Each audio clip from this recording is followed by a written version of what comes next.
Она пролежала в ледяном плену 2500 лет, а проснулась ровно в тот момент, когда земля под ней содрогнулась впервые за века. Это был август 93 года, плато Укок, Горный Алтай. Позже ученые назовут ее принцессой Укока, но тогда на высоте 2500 метров это было просто столкновение с чем-то запредельным и запретным. Ковш экскаватора вскрывает ледяную линзу, и наружу показывается рука. Но не обычная рука, а покрытая удивительными татуировками. Фантастические олени с ветвистыми рогами, грифоны, барсы. Я когда увидела эти снимки, долго не могла поверить, что это было сделано за тысячи лет до того, как само слово «татуировка» вообще вошло в наш язык. Это выглядело слишком современно, слишком мастерски. И вот здесь начинается то, что я не могу объяснить просто логикой. В тот самый миг, когда лед треснул и курган открылся, чистое небо над плато почернело за 1 минуту. Участники экспедиции спустя годы вспоминали: гром ударил из ясного неба ровно в тот час, когда лопата впервые коснулась льда. Земля под ногами дрогнула. У подножья горы уже стояли местные шаманы. Их никто не звал, они пришли сами. И они твердили одно: не трогайте ее, она охраняет покой гор, вы откроете дверь, которую нельзя закрыть. Ученые только отмахнулись. Для них это была обычная научная программа по изучению пазырыских курганов. Команда несколько дней подряд топила лед кружками с горячей водой буквально по капле, чтобы не повредить то, что застыло внутри. Это была ювелирная работа в месте, где даже алтайское лето не прогревало почву до конца. И вот здесь археологи наткнулись на загадку: как тело могло так идеально сохраниться? Оказалось, сама природа создала здесь уникальный ледяной сейф. Все произошло еще 2500 лет назад. Сразу после похорон в деревянную погребальную камеру, тот самый лиственный сруб, где покоилась женщина, каким-то образом просочилась талая вода, и тут же, словно по заказу, ударил резкий аномальный мороз. Вода мгновенно превратилась в лед, запечатав принцессу в прозрачную капсулу времени. И знаете, что самое поразительное? С того самого дня этот лед не подтаивал ни разу. Время внутри кургана просто замерло, пока в августе 93-го тишину плато не нарушил скрежет экскаватора. Сам гроб был сделан из цельной лиственницы и напоминал лодку. Женщина лежала на мягком войлоке. На ней была шелковая рубаха и шерстяная юбка. Я смотрела на фото. Ткань выглядит так, будто ее соткали вчера. И вот тут я задумалась, откуда в горах Алтая 3000 лет назад взялся шелк? В те времена это был предмет невероятной роскоши, который мог попасть сюда только через обмен на тысячи километров. Но самая большая нестыковка ждала исследователей впереди. Выяснилось, что ее похоронили не сразу. Между смертью и погребением прошло минимум 3 месяца. Все это время тело возили через горы, бальзамировали, ждали, пока соберутся все соплеменники. Так не провожали обычных людей, так хоронили тех, чья жизнь была связана с судьбой всего рода. Чтобы тело выдержало этот путь, из него вынули все лишнее, набили травой и корой, а кожу обработали составом на основе ртути и меди. Точно так же в те века бальзамировали своих императоров в Китае. Они верили, что ртуть дает физическое бессмертие. А рядом с ней нашли каменную курильницу с остатками конопли и кориандра. Очевидно, она постоянно вдыхала этот дурман. Но я нашла данные, которые пугают еще сильнее. Ртуть была в ее организме не только после смерти, она была в тканях, накопленная годами еще при жизни. И вот здесь мы подходим к самому важному вопросу. Зачем молодой женщине годами вдыхать ядовитые пары ртути с конопляным дымом? Поверьте, это не делали ради красоты. К такому прибегали только в одном случае, когда нужно было выжечь в себе все человеческое, чтобы говорить с кем-то, кого не видно обычным людям. С духами, с призраками? Напишите в комментариях, как вы думаете, это была плата за дар предвидения или что-то, чего мы до сих пор боимся признать? Именно из-за этой мистической ауры журналисты сразу окрестили ее принцессой, и это имя приклеилось намертво. Звучит красиво, но археологи только разводят руками. В кургане не нашли ни короны, ни золотых скипетров, ни одного признака царской крови.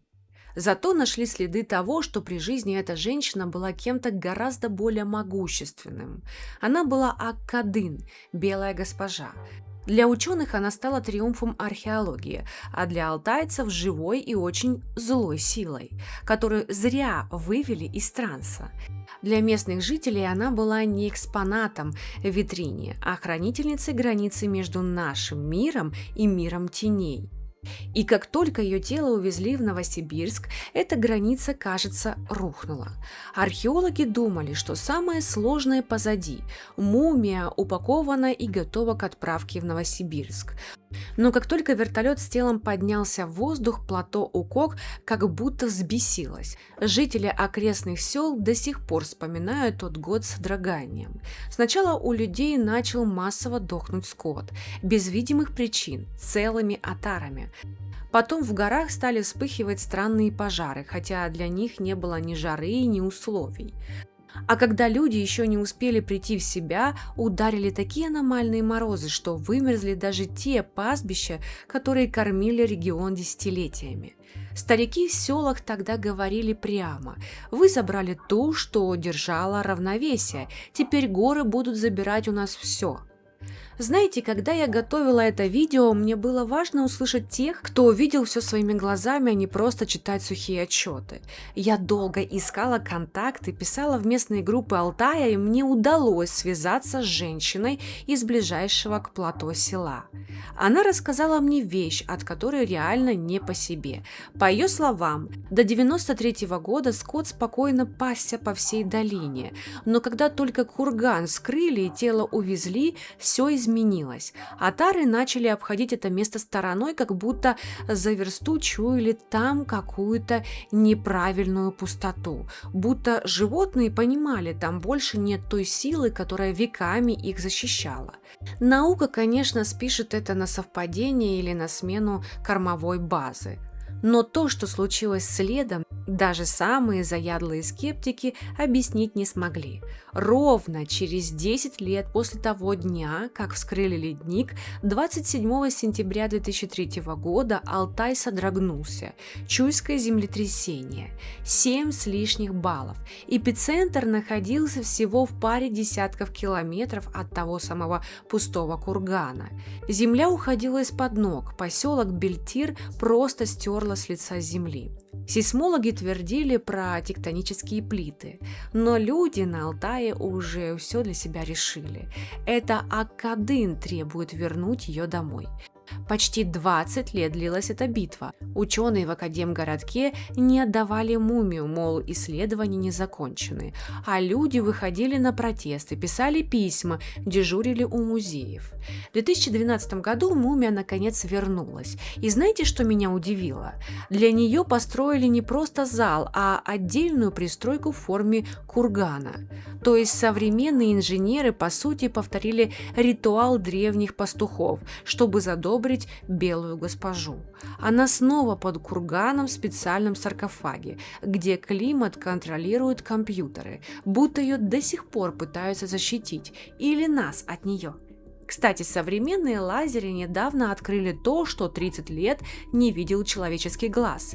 Инфракрасные камеры просветили кожу и обнаружили новые татуировки, еще более сложные и детальные. Это же какой уровень мастерства был тогда? Но, пожалуй, самое тяжелое я увидела в результатах ДНК-анализа. Оказалось, эта женщина умирала долго и мучительно. У нее нашли рак груди на поздней стадии. Скорее всего, она знала о своем уходе заранее. И теперь становится понятно, почему похороны затянулись на целых 3 месяца. Соплеменники просто ждали, пока все общины и кочевые семьи успеют съехаться из дальних углов гор, чтобы проститься с той, кого они считали своей защитницей.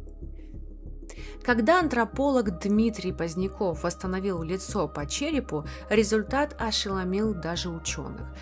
Перед миром предстала типичная европеоидка, внешность, которая совсем не вяжется с чертами современных жителей Алтая. Получается, мы смотрим в лицо народу, который бесследно исчез. Пазырыкцы не оставили после себя ни строчки текста, ни одной книги. О культуре этого кочевого мира сегодня можно судить только по вещам, которые удалось вырвать у мерзлоты. Но глядя на сложность татуировок и то, как бережно была сохранена женщина из ледника, понимаешь, это была цивилизация с невероятными знаниями. И то, что эти тайны спустя 2500 лет все-таки заговорили с нами, настоящее чудо, которое подарила вечная мерзлота. Вы знаете, находку на Укоке ставят в один ряд с гробницей Тутанхамона, но разница в том, что у фараона не осталось живых родственников, а у Ак-Кадын остались, и они до сих пор приходят к кургану с бубнами и травами. С 1994 года раскопки на плато Укок запрещены. Больше 1000 курганов лежат нетронутыми под защитой ЮНЕСКО. И я вот думаю, а что там под землей еще скрыто? И что случится, если мы решим вскрыть следующий замок? Ак-Кадын лежала спокойно 2500 лет. С того дня, как ее потревожили, спокойным на этой земле не было уже ни одного года. Напишите в комментариях, вы верите, что Земля может так долго помнить обиду? Если это расследование вас заинтересовало, ставьте лайк. Я буду знать, что вам интересны такие глубокие темы. Подпишитесь, чтобы не пропустить, что мы раскопаем в следующий раз. А если хотите еще больше мурашек, посмотрите мою историю про Розалию Ломбардо. Там глаза мумии открываются прямо на камеру. И, кстати, это самая красивая мумия в мире. Ссылку я оставлю на это видео в описании, а также наши видео дублируются на Рутубе в сообществе ВКонтакте, а в сообществе ВКонтакте есть очень много интересных статей и мини-расследований. Вас точно это заинтересует. Переходите, подписывайтесь, ставьте лайки, а с вами был канал Великолепная история с ее ведущей Кирой Котовой. И я с вами не прощаюсь, а говорю вам пока-пока.